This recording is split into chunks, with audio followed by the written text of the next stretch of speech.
Hello and welcome to the Taste and See 12 Feasts in 12 Days Activity Pack companion videos. I am so excited that you are here. I hope that you have already had the opportunity to purchase the activity pack. If not, the link is down in the comment box. All of the proceeds from this pack will go to the youth enterprises at St. Spiridon's Orthodox Church in Loveland, Colorado. I just wanted to give you a quick orientation to the packet and give you some quick tips and tricks for getting started. The first of which is that there is a very comprehensive materials list in the packet, as well as materials lists for each activity in the packet. And if you are doing this with a Sunday school or a youth group, I hope that the lists will give you an idea of what you need to purchase, especially if you're purchasing in bulk for a larger group. However, if you're doing these activities at home with your own children, I highly recommend that you look at the materials list as a guide. Many of the materials can be substituted for things that you may already have in your home, so please don't feel like you must go buy a bunch of new materials if you're working through these activities at home. Second thing is that this packet is very comprehensive, I hope, and so you may be thinking, where do I even begin? My tip for you is to start by printing out the last 2 pages of the packet. The last 2 pages of the packet will give you a template to create the Great Feast Calendar of the church. And each packet has an icon that matches the feast of the day.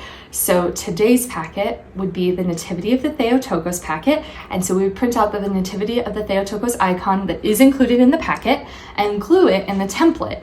The reason that I suggest this as your first activity with your child is that time is an incredibly abstract concept for kids. It's very difficult for them to grasp at first. And so printing the icon and placing it on the calendar and showing them how we will continue to move through the liturgical year will really help to make that abstract concept much more concrete for children. Especially since the calendar of the church may be a little bit different than the calendar that your child is used to using at school or in your home. It's a really great idea to give them a visual to orient them to the rhythm and flow that the church provides us. The next thing I recommend is that you introduce the book or the story that goes with the feast. For the Nativity of the Theotokos, we chose the story of Mary, the Mother of God. If you have not read or purchased this book yet, I highly recommend it. It's available on Ancient Faith as well as other retailers. I purchased it for my daughter and we've probably read it no less than 50 times already. She is incredibly engaged in the beautiful photograph or illustrations, and she's asked to hear the story countless times as her bedtime story. So it's just a great book to have, as well as being a great guide to the story of the Theotokos. If you don't want to purchase the book or you don't have time to purchase the book, there is a QR code linked in the packet where you can listen to a beautiful audio recording of the story. I don't recommend this for our youngest learners just because without the pictures, they may not be able to follow the story as well. And so if you're able to purchase the book for our younger learners, that might be really helpful. The next note I have is about the worksheets that we've included into the packet. You could print and give your child the color by code, the I Spy, the crack the code, the icon scavenger hunt, and the name hunt to pretty much do independently. However, I'm not recommending that. These packets were really designed to create family connections around the feasts. And so the more that you can do with your child, the more that they'll learn, but also the more that they'll begin to love the feasts of the church. In the icon scavenger hunt, you may also notice that there is some additional printing required. The reason that we did that is we wanted you to be able to customize the icons for that activity based on what makes sense for your family. Maybe you want to print icons that your child is already familiar with because they've seen them at church. Maybe you already have some of those icons in your home, in which case you don't have to print them. You can use the real icon. If you're doing this activity with a Sunday school or a youth group, your church likely has some or all of the icons available for you to use for this activity, so just check that out and see. You may not need to do the additional printing for that activity depending on what you already have. The next big activity that may require some prep is the icon name hunt. For the icon name hunt, if you are like me, I'm an elementary teacher by trade and a Target dollar spot lover, and so I happen to have a bunch of letters already available in my home. These are foam with magnets on the back and they're smaller, and then I also have much larger ones for younger kids. that are also magnets, and they were at the Target Dollar Spot this fall. The Target Dollar Spot also had erasers this fall that were smaller, that would work for this activity. However, if none of that is something that's available to you in your home, you can repurpose the alphabet from the Crack the Code. You can either just cut up the regular paper as you printed it, or you can reprint just that page on cardstock and cut out the letters, or have your child cut out the letters and hide them in the sensory bin. I would love to explain to you why I included sensory bins in these packets. All of the packets for all 12 feasts will have a sensory bin activity, and the reason being is that I really wanted a way for my child to learn the language and vocabulary of the feasts at home, so that when we went to church on the feast days, it wouldn't be like she was listening to a foreign language. She would already be familiar with the language that was being spoken in the church, the words that were being used for the feast day, and so she'd be able to engage more in those services. And sensory bins are amazing for language and vocabulary development. They're also really great exposure tools for different textures. So they have been proven to decrease the severity and frequency of picky eating. So if you have a picky eater at home or a texture sensitive child, a sensory bin may really help them overcome some of those challenges. I would recommend that you treat a sensory bin kind of like water play. So if your child is not really engaged with it the very first time that you offer it as a choice for play, then continue to re-expose them, continue to offer it.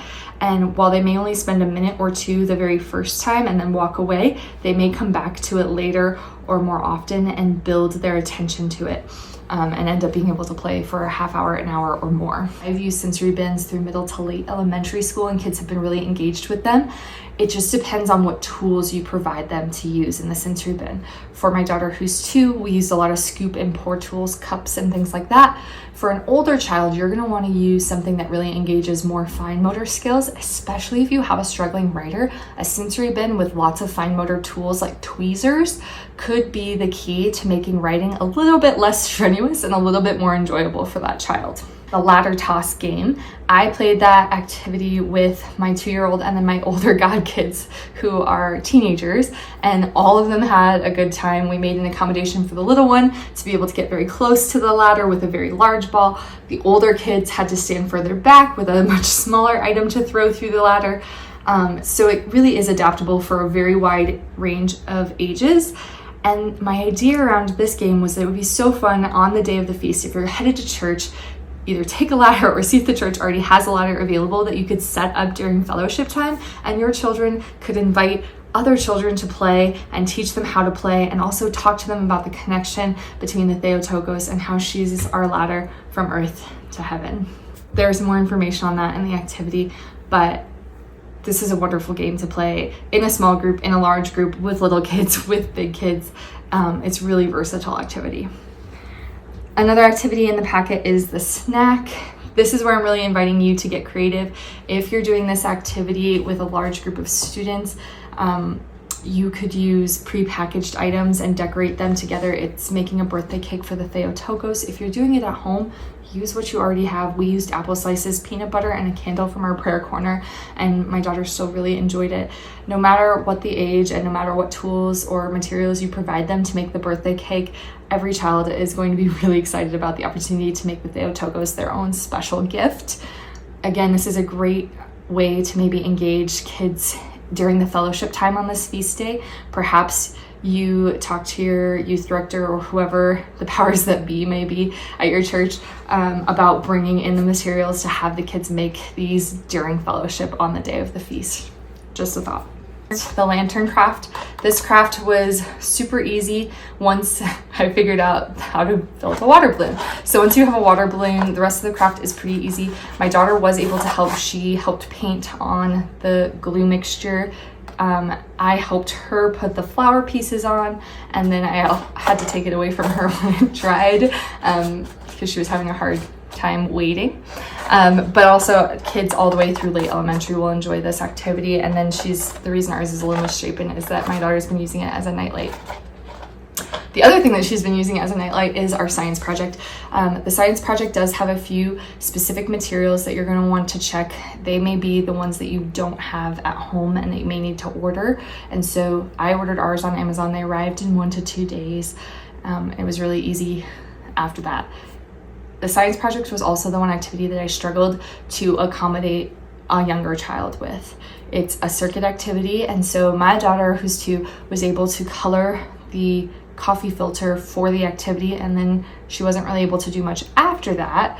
However, she has really loved using the circuit in her room as a nightlight and a reminder of the Theotokos when she's asleep.